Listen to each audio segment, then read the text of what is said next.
folks, it's Yannick Gwizdala. It's the Yannick Gwizdala podcast. We are back. It's the new year. It's Wednesday, July. Wow.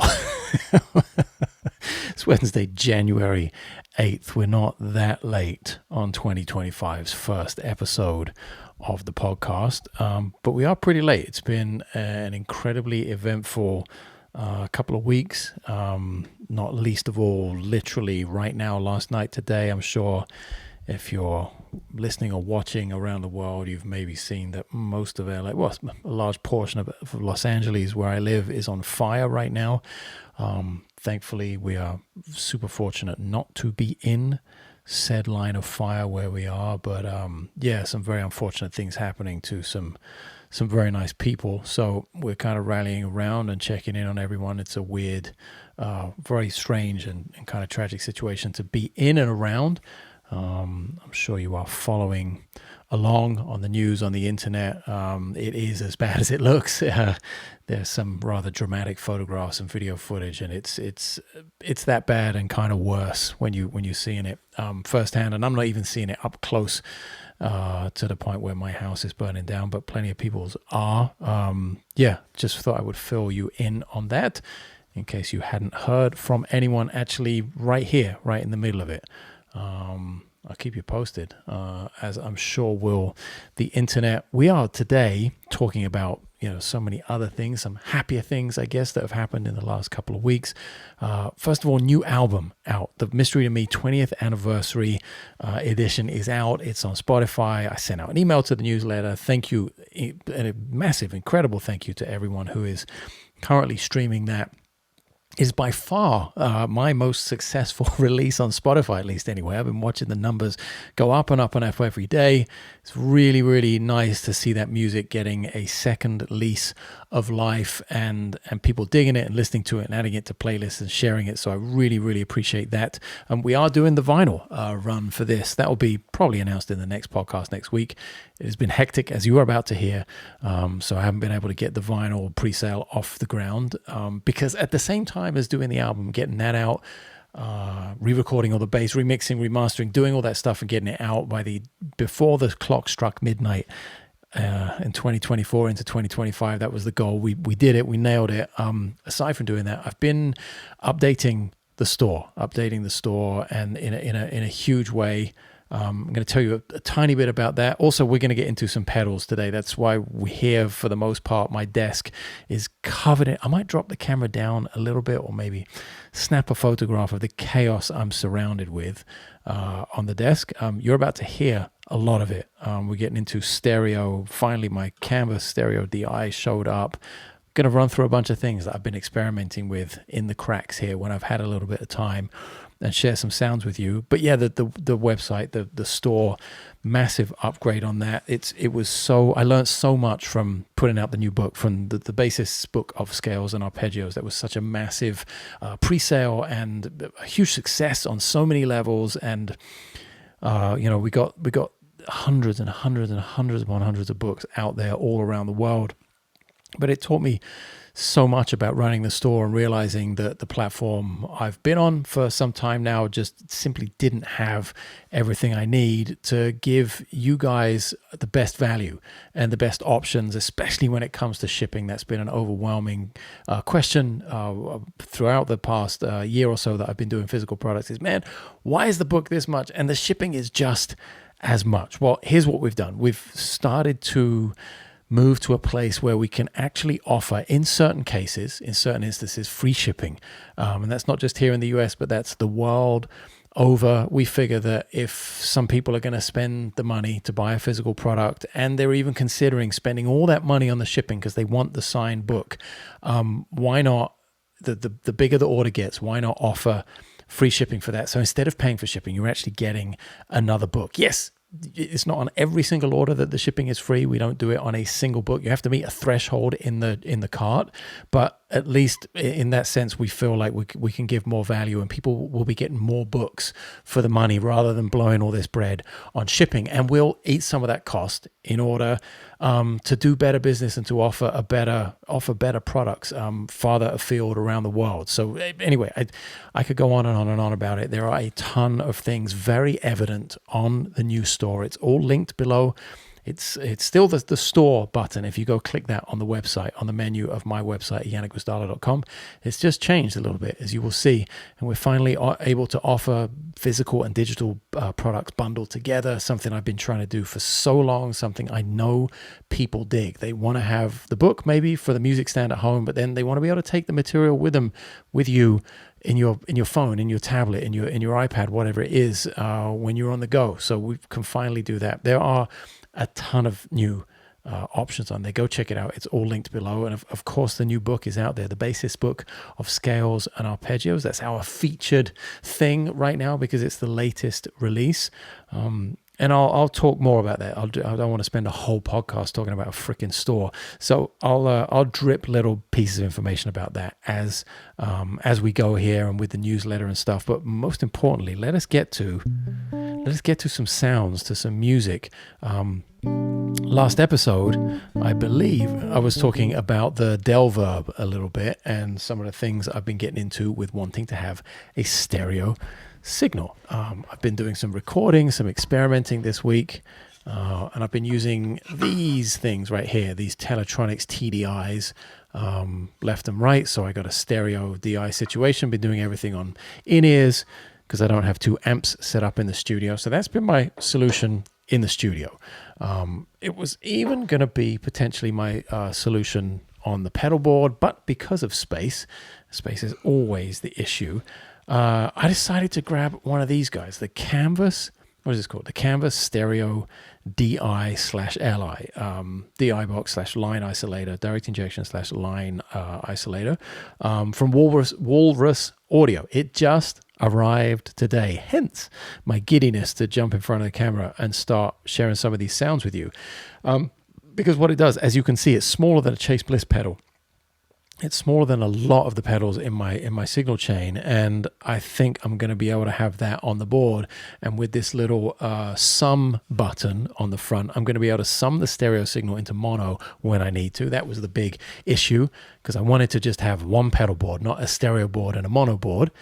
And the big issue was, well, if I have one board, I've got to unplug all the right side of everything and probably reprogram certain things in the digital effects that are pre-programmed for stereo rather than mono. So it was just kind of a nightmare.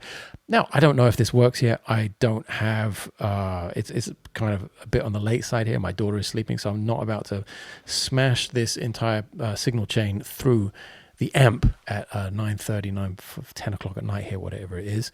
So we're going to go on the in-ears. You're going to get to hear the pedals, a couple of new things in the chain. The golden reverberator from UA Effects. Was really psyched to get that one in. Speaking of gain, my gain is down here for some reason. I've also got a pair of compressors in the end of the signal chain. That's something that became quite apparent quite quickly, is that when I get into some real bonkers sounds like this. Sorry, I probably should have given you a bit of a warning, but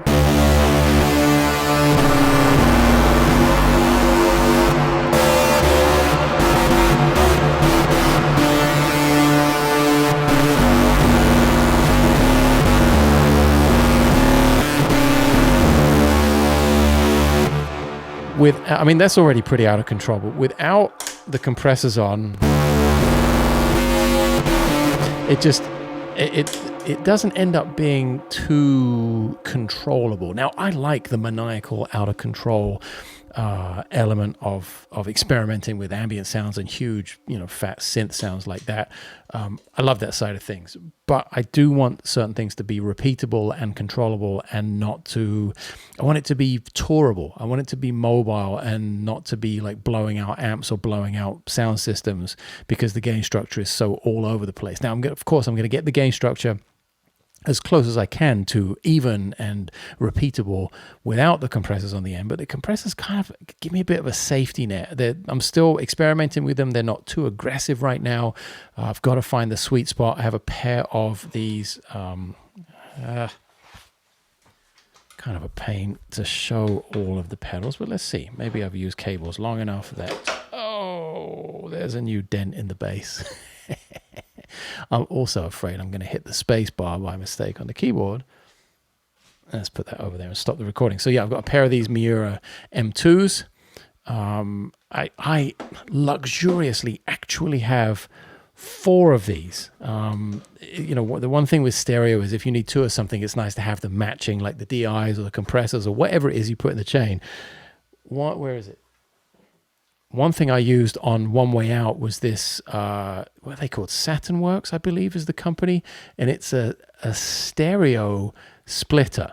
So I could come in with my main stereo signal here and then split out into 4 DIs and AB between the 2 stereo paths. So I could lay down a huge loop and then put a ton of stuff on top of it and be able to mix the 2 different sides rather than having it all jumbled in together, just like I was playing through an amp. So there is a small possibility that I might have 2 stereo canvas DIs from Walrus Audio plus this little switcher.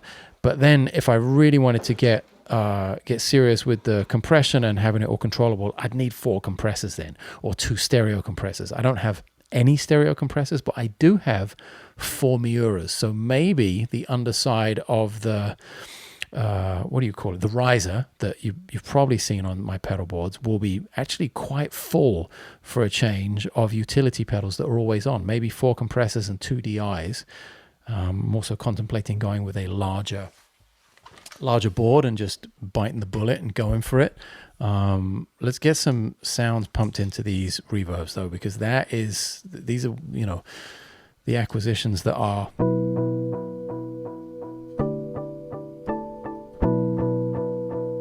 our most recent.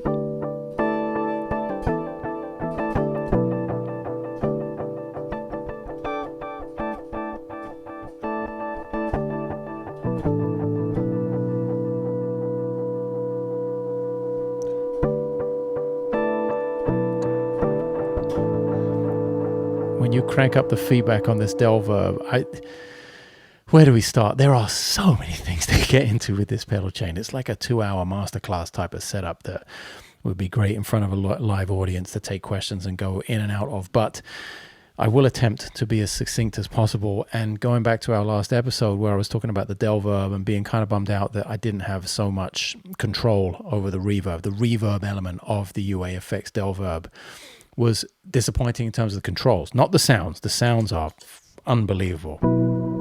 I mean, are you kidding me?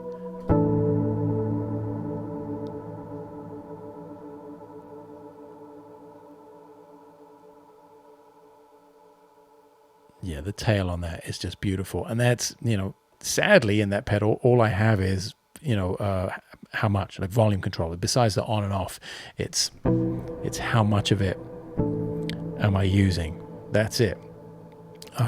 So that was why I jumped in and got the golden reverberator, because I figure it's, having control over a ton of things. Now I can't remember which one I have set up. I have a slightly different one in the golden, but also I can control it with the app. Let me actually throw a big one in the golden reverberator. Yeah, it's where is it? There we go. But when you turn up the feedback on the Delverb, I mean, it's so tasty.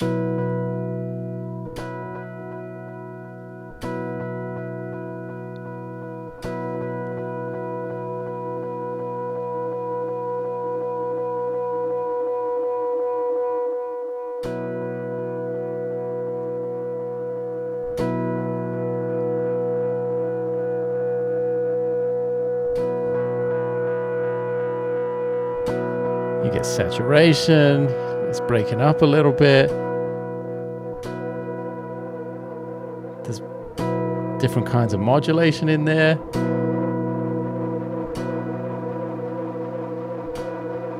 And of course, you throw that into the reverb.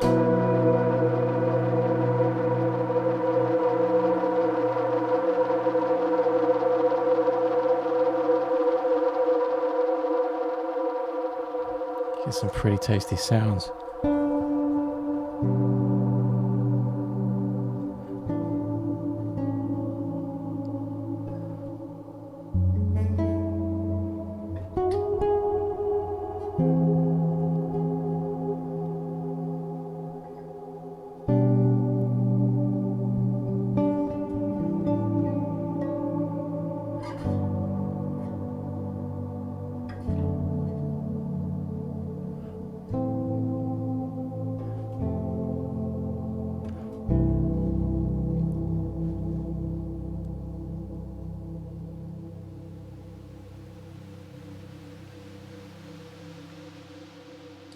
Really nice.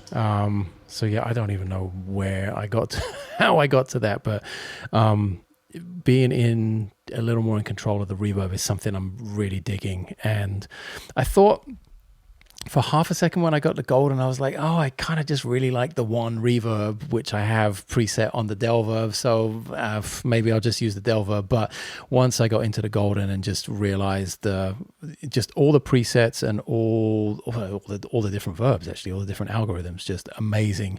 And what a tool for writing as well. I think that's something I'm really excited about. Earlier on in the chain, I have the Fabricat, the Pladask Electric Fabricat in the left side. So you should hear that kind of granular delay over in the left side. And I have the Pladask Backlings in the right.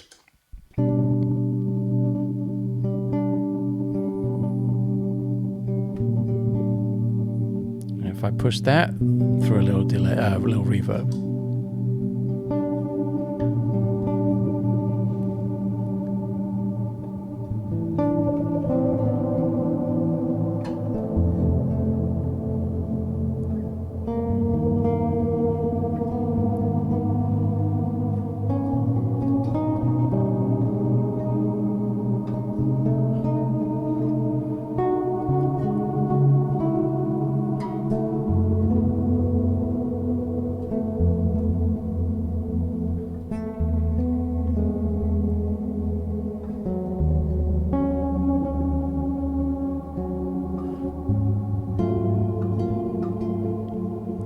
Also some very interesting sounds to experiment with, and some of the crazier stuff that I was playing at the beginning that I probably blew everyone's ears up with is I was working with the Fantabit, something that's not new to me at all, something I obviously have had on most pedal boards I've ever taken out on the road.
It's so easy to just go. I think that's what I love the most about it. I was like, oh, I should explain each of these things step by step as we go. And I was like, no.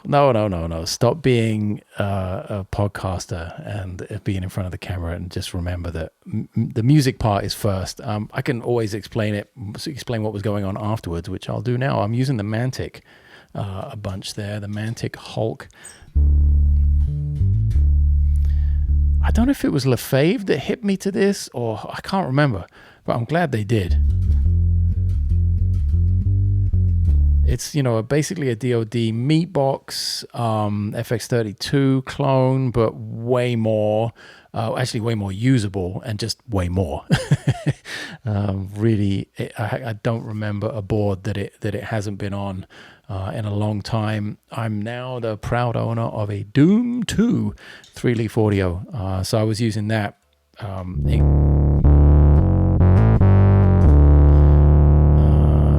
Maybe I wouldn't use that dry with that sound, but when I was pushing it through the verbs,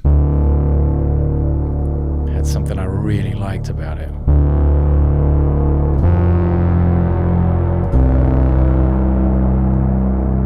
Now, as I play those few notes, what I'm really missing is a filter. So I'm thinking about adding the Xerograph Deluxe from Iron Ether back in to the mix, into the pedal board once again. It's been there before. It's been sort of sitting on the bench for a while, but this could be the time. If it's a big if I could find the space, which I don't know, this thing is already huge. We got 1, 2, 3, 4, 5, 6, 7, 8, 9, 10, 11, 12, 13, 14, 15 pedals as it stands. If I add the extras that I just talked about to you, it could be 17 or 18 easily. So I don't know if the Autobit Junior is going to make it back on the board for this one, even though it is stereo, even though it's a TRS. But it really bothers me with I'd have to have a stereo blend pedal just to have a mix knob, which really sucks. I wish I could get someone to reprogram this and take away one of these knobs, like a sequencer knob or something, and make that a blend knob. Seems like such an oversight, especially on a time-based effect. But it does have one of the best sound. The reason I'm talking about it is because it does have one of the best sounding filters I've ever heard. And if I could get some sort of expression pedal situation going with that, that would be really useful to have everything else it offers plus the amazing sounding filter. But it's large, and it is tough not having the mix knob, so the blend knob. So I think the Xerograph Deluxe will probably make it on first, at least. It is an unbelievably good sounding filter pedal.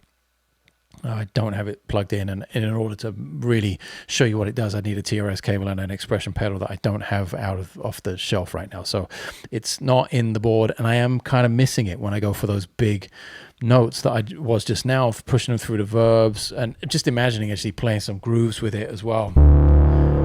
It would be nice to have a filter on there, just as you want when you're playing more synth kind of stuff.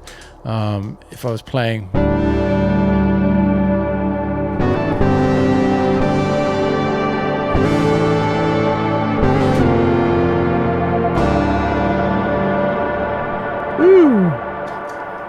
That's the Doom 2 with the HX Stomp, and in the HX Stomp I'm using my Harmony 1 preset. I always get a ton of questions like, hey man, can I buy your presets? Yes, absolutely, you can buy my presets. They are for sale, they're at the store, everything is linked below. This is less of a shameless plug and more of a, I get this question way more than any other. So yes, you can buy the presets, and you will come across such Harmony presets as you hear me playing now. Or you hear me butchering. And there's actually Harmony 2. I've got multiple Harmony presets. Is that the one? Oh no. Oh yeah.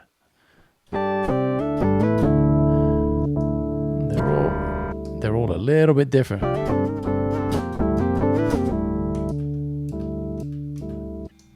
Oh, which one's this? Oh, some weirdness going on in there. But yeah, there are a bunch of Harmony presets. I often hang out on the Harmony 1 preset, I guess the most. And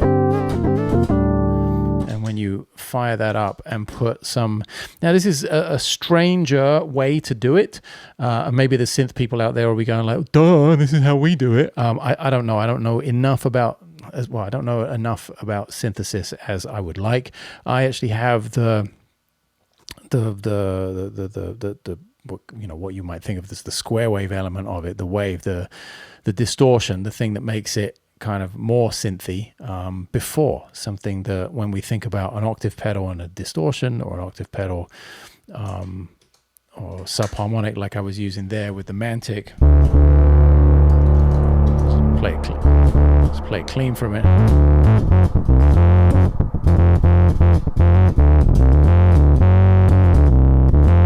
Yeah, if you're thinking about going for some synth bass sound, it's a little too aggressive.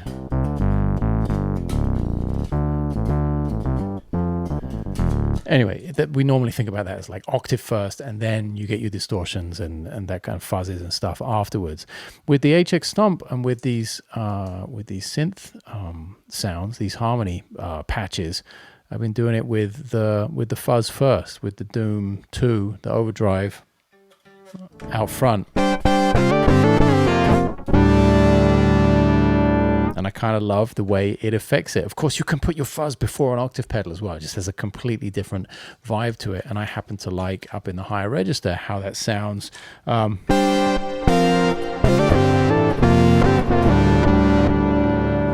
I think I talked a little bit about this before, a little bit briefly about it, about, listening to demos of pedals online. And I kept looking for guitar and bass.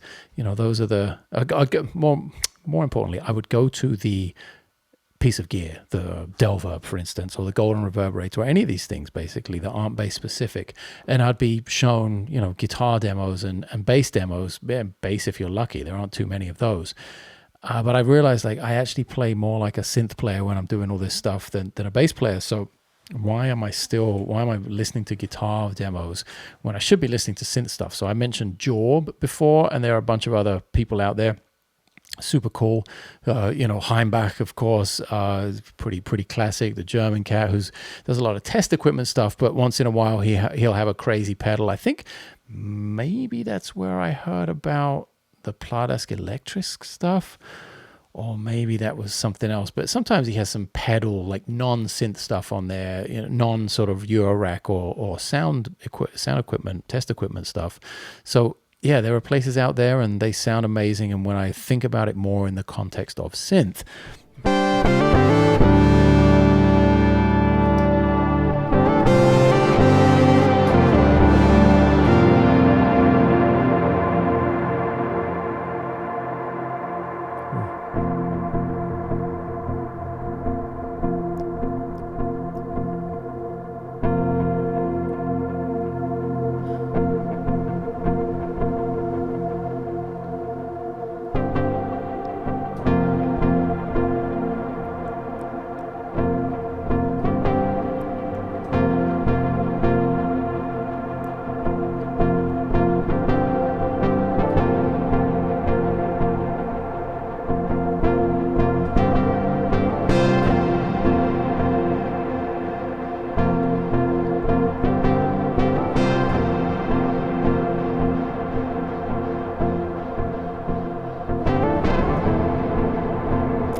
you get I think you get much better results from the gear. Sorry, I'm also checking my Fire app here. Yes, that is absolutely a thing. Just to check that nothing's creeping close to the house. Okay. Sadly, they're popping up all over the place, but luckily nothing down here just yet. So the more I think synth, the better the results I seem to get. That will run forever, that tape. I'll take that. It's still running if I don't turn the mix down. Let's see, another new addition. We said new pedals. There are a bunch of new pedals. The Golden Reverberator, the Canvas Stereo DI. I actually have a Pigtronics Mothership 2 on the way. Very interested to add some more synth stuff earlier on in the mix. Synth and low end. Kind of have the harmonizer pitch shifting stuff with the HX Stomp taken care of in that slot in the pedal board, but maybe I'm in need of some more kind of low end synth stuff that tracks well with bass. I had seen the Pigtronics, the Mothership 2 around, and I texted Tim LaFave yesterday, said, hey man, how is the Portamento stuff on there? And I figured if anyone would know about it, it'd be him. And sure enough, he said, man, I used to use that pedal all the time. It's great. So I was like, okay, let's do it. Let's get that one. I think that'll be good for early on in the chain when I need a bit of a different flavor from that, octave pedal plus fuzz pedal that we're so used to using. And let's see, here's another new one, which is the Fairfield Circuitry Randy's Revenge.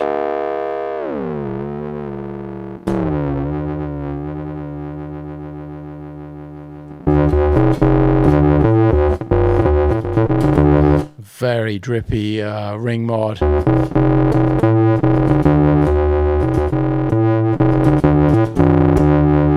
Which I'm kind of using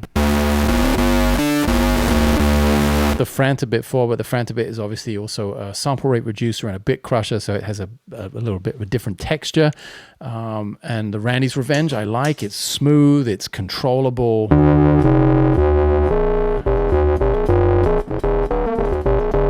And those harmonics, those overtones, man.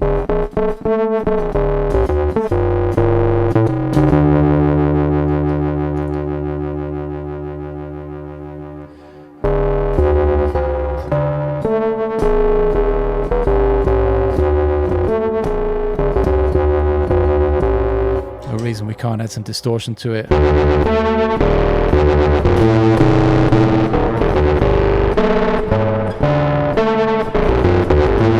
Actually, I haven't combined the two. How it... Wow.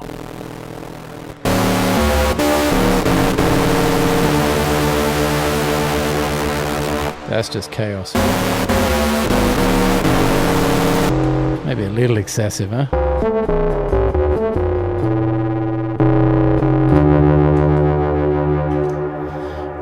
But it's not just a ring mod. You can get a lot of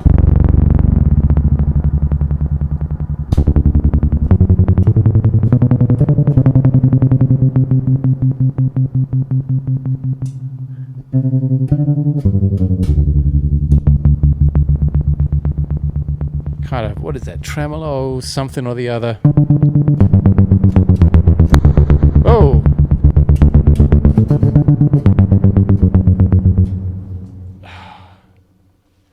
and the computer decided to go to sleep.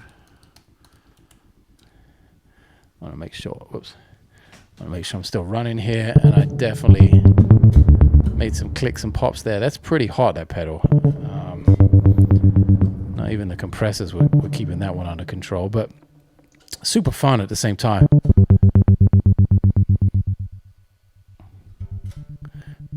And this one has a low pass filter on it. It's just crazy that it's a pedal with a low pass filter that doesn't have an expression jack. It has a CV jack, but I'm not sure that's the same thing. Here's my general lack of general knowledge when it comes to this stuff. But it does have a pretty nice filter.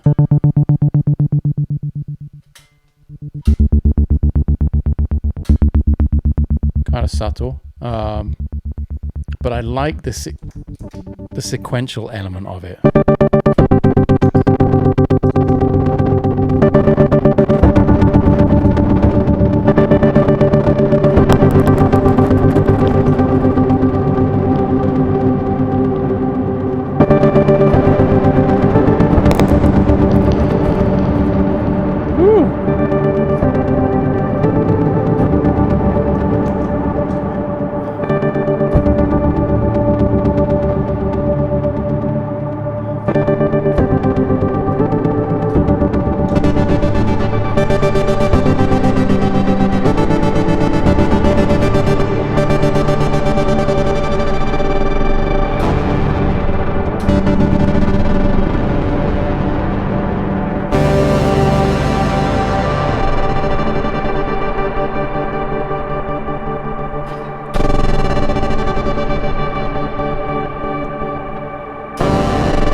Wow. So yeah, can't really argue with that.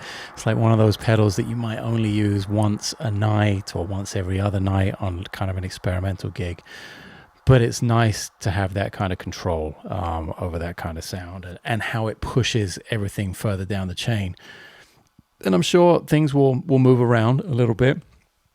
Maybe, can we get this in the shot? I've gone back to another 3-leaf pedal in here. I've got the 3-leaf Audio Octava, the very first one, the white one, the big chassis, the heavier, more cumbersome, but boy, does it sound good. It has great controls, has the sub thing on it. I don't know. I'm kind of digging that sound right now. So the Ephemeron is off and the MXR Vintage Bass Octave is gone right now. So this is what I'm experimenting with. Have kind of a big video shoot coming up next week. I'm not going to talk about it now. I can't say exactly what it is because I guess that will spoil the surprise, but it's going to be really fun on so many levels. And one thing I'm very much looking forward to is not only who it's with, who I get to take with me in the band. That is incredibly special. But also it will be the first time I'm recording, full stereo with this setup. So it's kind of a mission over the next week to get this all on a board, get it all working, make some decisions, and hopefully come out the other side with a working stereo setup. I don't believe. Oh, there's one thing I didn't get to, I guess, which is probably one of the oldest things on here is the Boss. Boss tremolo pan. Let's turn all of that off.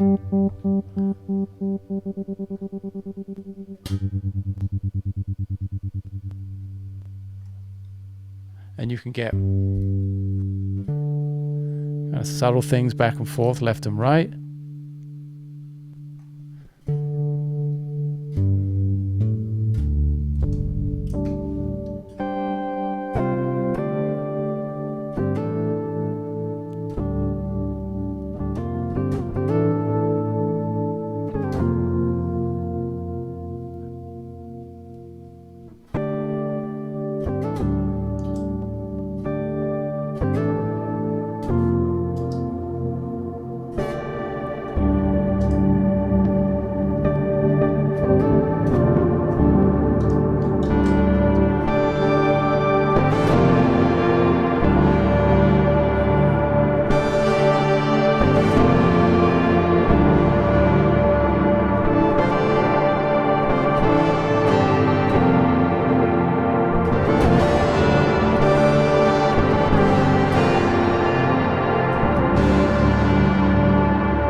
Now, I'm not sure whether that's on there just because I've always had that pedal, always loved that pedal in a mono setup, and I've just never had the chance to try it in stereo. So that might be really, sadly, the only reason it's there right now, but I do love it. It sounds amazing.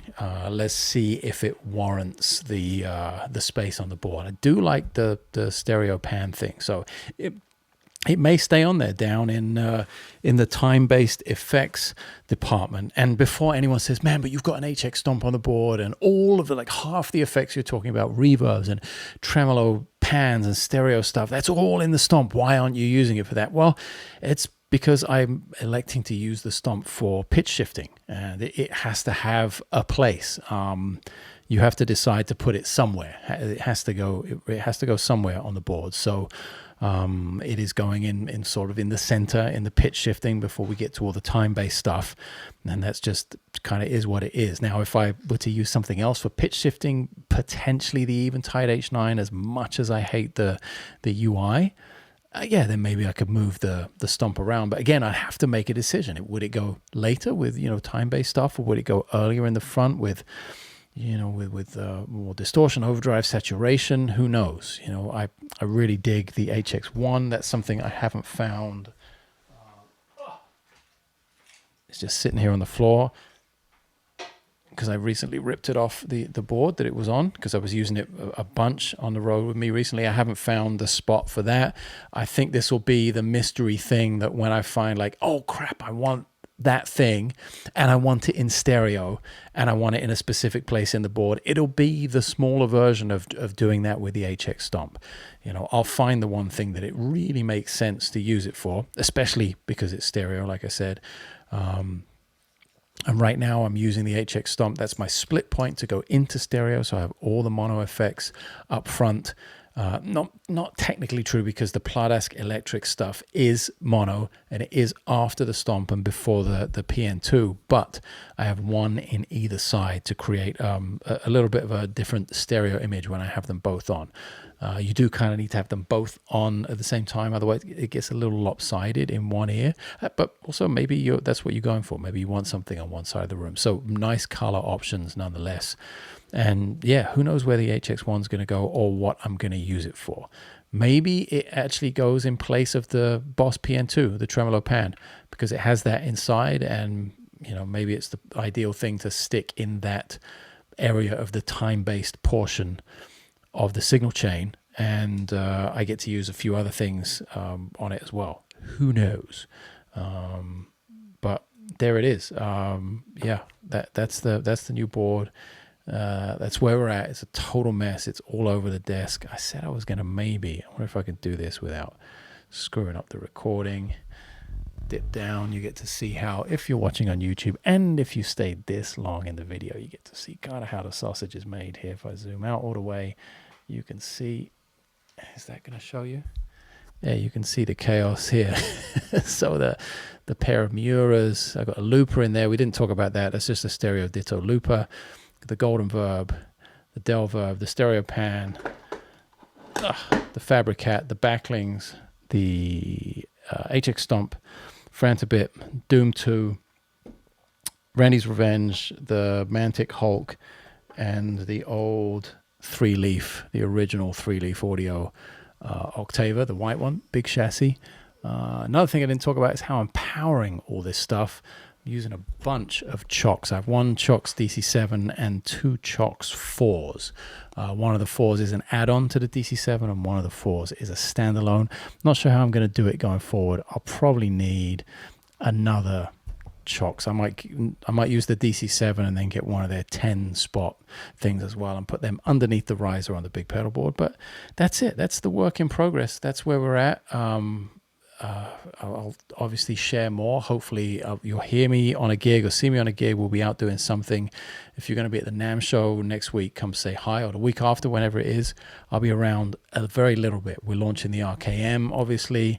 I've got a new bass coming in from Mattison. There's a lot going on these days. Again, check out the new store. It's been a bit of a labor of love the past weeks trying to get it to where it's sort of professional and brings real value to people and stops, just trying to take care of this shipping issue on the physical products. I want to do way more physical products, and we really need to make sure that's fair to everyone around the world. So I hope we're getting towards that. Let me know your feedback. If you made it this far into the video, let's see, leave me a, well, it's the new year. Leave me the champagne bottle being popped open. Leave me that emoji. And if you made it this way, this is the super fan. This is how deep you've got to be in the video on when they're 45 minutes long or something. Leave me the champagne emoji, and I promise I will reply to your comment and read it. Read whatever you write. So that's it. Ended up being a bit of a long one. See you cats soon.